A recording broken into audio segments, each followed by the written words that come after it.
she drinks. She markaan dhahan gabaran ka hadlayna. Singular subjects like one. I, he, she, play. Wiilasha way cayaaraan. Sheekadan yaraan rabaa inaan cashirkan kusoo gabagabeeyo. Assalaamu calaykum waraxmatullaahi wabarakaatu. Kusoo dhawaada cashirkii 23aad ee bilowga barashada luqadda Ingiriiska. Magacaygu waa Macallin Garaati. Aniga waxaan baraa luqadda Ingiriiska. waxaan isku dayaa in aan ku bara afka hooyo ee afka Soomaaliyeed. Maanta cashirkeena wuxuu ku saabsan simple present tense. Simple present tense waxay ka hadlaan routine ay ka hadlaan. Yacni wixii si maalinle aad u qabato. wixii si maalinle aad u qabato markaad tilmaami rabto ama aad sheegi rabto waxa la isticmaalaa simple present tense. waxa kaloo ka hadlaan wixii jiro waaqic ama xaqiiqo ay ka hadlaan. Hadda hadii lagu dhaho qorraxda waxay ka soo baxdaa dhanka midigta ka soo baxda. Waa sax. waxaan ku siinayaa simple present tense waa kan. I wake up at 7 am. waa routine. waxaan soo kacaa halka sac oo subaxnimo aan soo toosa hurdo ka toosaa way macnaha. She drinks coffee every morning. She drinks coffee every morning. She drinks. She markaan dhahan gabaran ka hadlayna. She drinks coffee every morning. subax walba waxay cabtaa qaxwo cabtaa. coffee cabtaa subax walba. The sun rises in the east. tan waxaa la general truth la. The sun rises in the east. qorraxda waxay ka soo baxdaa dhankan ay ka soo baxdaa. east waa dhanka gacantaada midigta. It drinks milk. waxay cabtaa caano. waa yaanyuur oo kale. The cat drinks milk. waa dhihi karnaa. It drinks milk waa dhihi karnaa. marka waan calaameeyey. verbskan waan calaameeyey. waxaan u calaameeyna maxaa waaye waxay tusayaan in waxaan ay yihiin simple present tense. hadda fiiri singular subjects like one. I, he, she, it, John, the boy. marka verb ku darayso ama ficil ku darayso ciyaar oo kale. I play waan ciyaaraa. He plays wuu ciyaaraa. wiilkii waay. She plays gabadhii way ciyaartaa. It plays yaanyuurtii way ciyaartaa. John plays wiilka John la dhaha wuu ciyaaraa. The boy plays. I play markii la we play. I play waan ciyaaraa. We play waan ciyaarnaa. is lagu daray markay kuwan kale ss lagu daray markay hal yihiin waay. eu bisa s lagu daray. eu bisa s lagu daray laakiin inta kale oo singular subjects kuwana singular subjects la waxay tilmaamayaan hal shay. ay marka leedahay iska hadlay kaliya. he marka leena wiilan ka hadlayna oo kaligiisa. she marka leena gabadha aan ka hadlayna. it marka leena shay baan ka hadlayna oo kaligiisa. John marka leena qof magaciisu hal qof waay.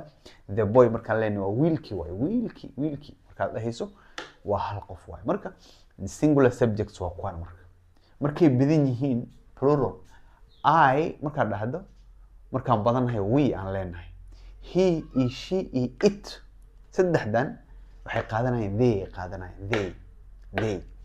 marka John waa qof magaciis. John and Abdi markaan dhahno laba qof aan ka dhigno estana ka baxays. waxaan leenahay John and Abdi play aan leenahay. iskuma dareen. The boy markaan dhahno the boy plays markaan dhahno the boys aan leenahay wiilasha. The boys play. wiilasha way cayaaraan. sheekadan yaraan rabaa inaan cashirkan kusoo gabagabeeyo. sheekadan Aamina ku saabsantay gabar Aamina laha oo kalkaaliso ay ku saabsantahay. marka sheekadan aan rabaa inaan kusoo gabagabeeyo cashirkayga maanta. waxaa kaloo arki doontaa hoos waxaan ka xariiqay verbska markii uu singular subject uu yahay. like hal qof aan ka hadlayna Aamina.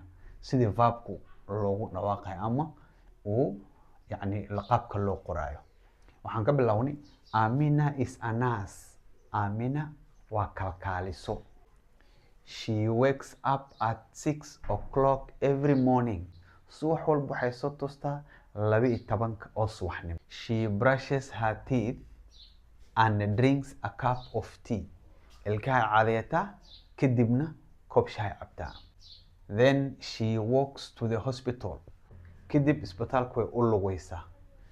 because she lives near the workplace. sababtoo waxay ku nooshahay near the workplace, shaqada meeshay ka shaqeysa agteeday ku nooshahay. At the hospital, isbitaalka markay tagto, she checks patients, waxay fiirisaa bukaanaday fiirisaa, and gives them medicine, daawona way siisaa. She works hard, waa gabar dadaal badan, aad u shaqeyso, and always smiles, mar walbana way muusotaa ama way dhoola cadaysaa. After work, shaqada ka bacdi, Amina reads books. Amina waxay akhrisaa book bay akhrisaa. Buugtay akhrisaa leh. Amina reads books, buugtay akhrisaa because sababtoo she likes reading. Waxay jeceshay inay wax akhristo. She cooks dinner, cashay karisaa, and eats with her family. Waxayna la qaybsataa ama la cashaysaa familkeeda. Waa gabar fiican. Finally, ugu dambeyn, she goes to bed at 10 o'clock. 10 habeenimo yay sixataa Amina. Marka meeshan cashirka muhiimadiisu waxa way kuwan hoos aan ka calaameeyay. She wakes up way kacdaa. She brushes way cadayataa. Drinks way cabtaa. She walks way u socotaa. She lives waxay ku nooshahay. She checks way fiirisaa.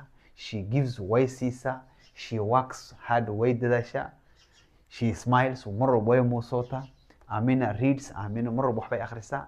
You know, she cooks, she eats, yeah? She goes to bed. You see? Marka sound way, marka hal qof laga hadlayo. Amina is a nurse. She wakes up at 6 o'clock every morning. She brushes her teeth and drinks a cup of tea. Then she walks to the hospital because she lives near the workplace. At the hospital, she checks patients and gives them medicine. She works hard and always smiles. After work, Amina reads books because she likes reading. She cooks dinner and eats with her family. Finally, she goes to bed at 10 o'clock. Ina akhriso isku day, in aad fasirtana isku day, af Soomaaliya u bedesho. Hadda intaan la soo gaartay cashirkeena maanta intaas ku kooban yahay. Intaan ku kulmi doono cashirka xiga waxaan kaga tagayaa amaana Allah.